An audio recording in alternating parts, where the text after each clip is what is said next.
Anthony Joshua sparring smaller, chubby, fast-handed guys trying to replicate Andy Ruiz.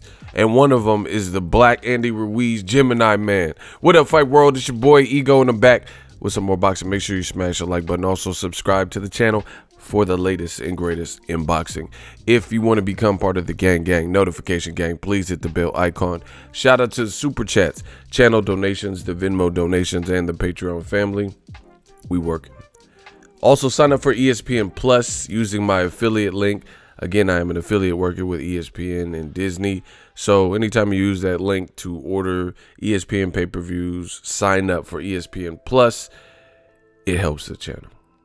Now, December 7th, it goes down. Andy Ruiz, unified champion at heavyweight, is trying to prove it's not a fluke. And Joshua is trying to prove that, you know, he underestimated him and he's coming correct. So in doing that, Anthony Joshua has enlisted the services of some of the guys to try to replicate the style and feel of what Andy Ruiz brings to the table. And I will play the video at the end. So there's one guy that he has in camp. You could tell it's Anthony Joshua's gym. You know, Anthony Joshua has a real distinct color paint and look to his gym. So if you look at some of the, you know, B-roll of Anthony Joshua training, you'll see it's the same gym. So one guy he has in camp, his name is Timothy Moten. He's undefeated, 5-0, and he's 5'11" from Louisville, Kentucky. 27 years old, and this is someone he brought into his camp, you know, as the Andy Ruiz Gemini man. You know, shout out to the Will Smith movie. I just watched that the other day. Really good. I liked it. Very entertaining. And, you know, we'll see how this plays out. I also have some more videos coming about Joshua. I noticed some stuff like recently with him. It's his birthday, I think today. So he turned 30 years old. You know, he might take a day off or so for camp. But interesting that he's picking, you know, shorter guys and trying to slim up in weight. Andy Ruiz is trying to slim up. This is going to be a good fight. You know, I think it's going to be a real good fight. As far as Timothy Moten, I'm not too familiar with him. You'll see the videos of him. It looks like he has some decently fast hands. He's 5'11", so he's going to be a bit shorter than Andy Ruiz, who's listed at like 6'2", 6'2.5", something like that.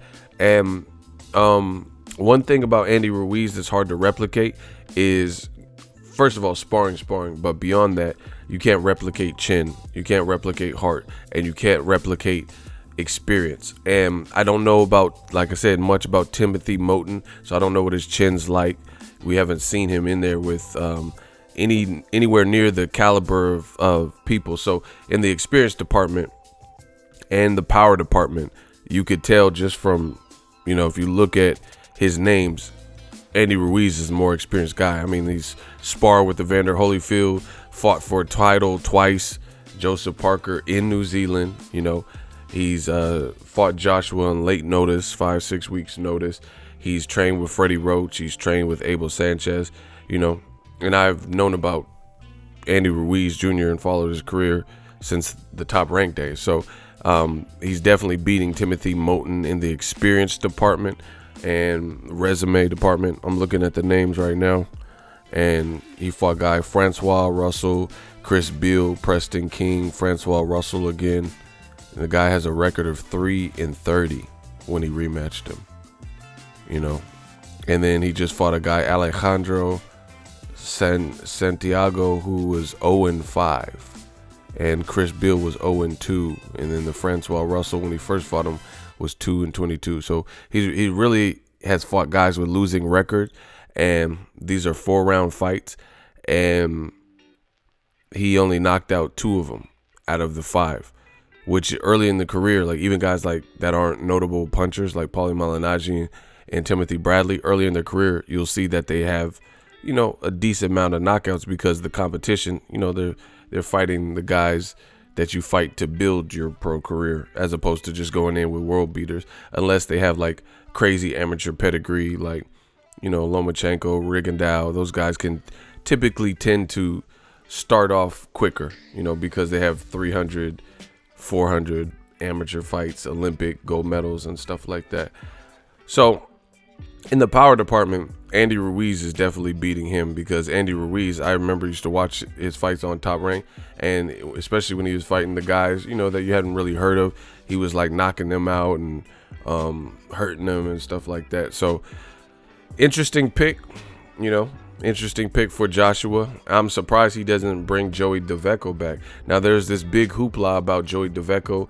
Did Joey DeVecco hurt Anthony Joshua in sparring? Did he drop him? Did he concuss him?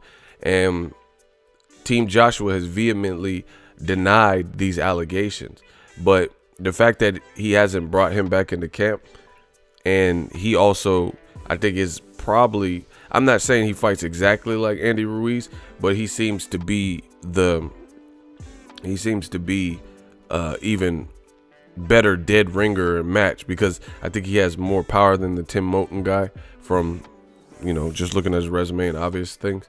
And Joshua did a video about it, and he was talking about Joey DeVecco, and Joey DeVecco was like, yeah, I'm sparring with this guy. Tell him I'm the greatest sparring partner you ever had. Ha, ha, ha. And Joshua was like, this guy's power. He has power. So that's a testament that, and from AJ particularly, like he said it's out the horse's mouth, that Joey DeVecco has power. So interesting that he didn't bring Joey DeVecco back into camp, yet they claim that Joey DeVecco didn't body him or, hurt him or drop him or, knock him down or whatever in training camp. So to me, I don't believe that. They said Eddie Hearn was nearly attacked by Joshua's pops, Robert Joshua, because of living quarters and the bad chef or some shit. I don't believe any of that. And again, why is Joey DeVecco, who he was supposed to fight Murat Gassiev on DAZN twice, Murat Gassiev pulled out, so he canceled his heavyweight debut for the moment. Then they sent him a contract to fight Usyk, and then Joey DeVecco promptly sent the contract back, he says, via his social media, and they picked Chaz Tablespoon. So that part looks fishy. Again, I don't know too much other than the BoxRec stuff about Tim Moten, but according to Eddie Hearn, he's confirmed this Joshua is sparring shorter, chubby guys to mimic. Again, I'm gonna say it again. Andy Ruiz, stylistically, hard to mimic. It's hard to find a guy his build, with fast ass hands, his height, with his chin, with his big Mexican heart, and his experience.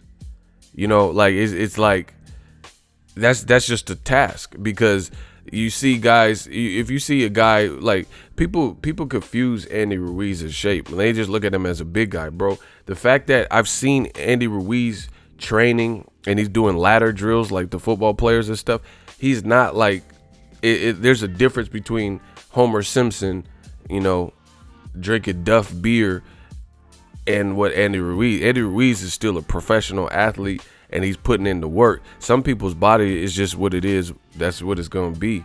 They have a problem like shaving off weight or getting, plickety pluck cow, and getting like obliques and shit like that. But don't get it twisted. Andy Ruiz is still a professional athlete, and he's agile and he's fast-handed. Again, if you take a Homer Simpson motherfucker off the couch, they're not going to be able to go 2 rounds, let alone have the cardio. So Ruiz is very hard to replicate, a very hard style to duplicate based on what he brings to the table, especially when people, I say this all the time, especially when you have experience, because how could you, it don't matter if someone fights similar to another guy, you can't replicate somebody else's experience. That's just something you can't do. Like, let's say Maidana. Yeah, you can find another guy with cracks that throws from awkward angles, but has he fought Victor Ortiz, Broner, Eric Morales, Amir Khan, Floyd Mayweather twice? You can't duplicate that. Either they have that level of training and experience in real time, real life scenarios, or they don't, So Andy Ruiz is like that. You know, Floyd Mayweather, Pacquiao. And I'm not comparing Ruiz style to Floyd or Pacquiao, but what I'm saying is certain guys, they have unique styles, and especially when you factor in experience, it becomes harder to match that. You know, how can you match Floyd's experience going to the Olympics and all the big fights and under the bright lights, and his level of composure, getting hurt versus DeMarcus Corley, Zab, and Shane, and, you know, biting down to get it done. Doghouse, you know, that's just 22 years of experience. You know, Andre Ward, these guys is not, you could find a guy who kind of tries to mimic how Ward moves, but does he have the Super 6 experience? Does he have Ward's heart? You know, things like that, Ward's willpower. So you got to do your best to try to match and mimic, but, you know, it's going to be hard because Andy Ruiz, that's no headgear. He's bigger than at least this guy that Joshua has brought in the camp, and he hits harder with more experience. So, you know, it is what it is, but good training is good training. So maybe these guys are pushing him. It's probably good that he's bringing at least in someone smaller who might be crafty, even if he doesn't have power, just because he's going to have to be able to keep up with a much smaller target, you know, because this dude's even smaller than Andy Ruiz, the Tim Moulton. So, you know, it could still be good work for Joshua being 6'6", having to punch downward, and, you know, somebody who's probably way quicker than him, you know, adjusting to that. But it's going to be an uphill battle for Joshua. Let me tell you that, because Andy Ruiz might just have his ticket. He might just have his number, you know, stylistically. Let me know what you guys think. Drop your thoughts in the comment section. We definitely work.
Two meters.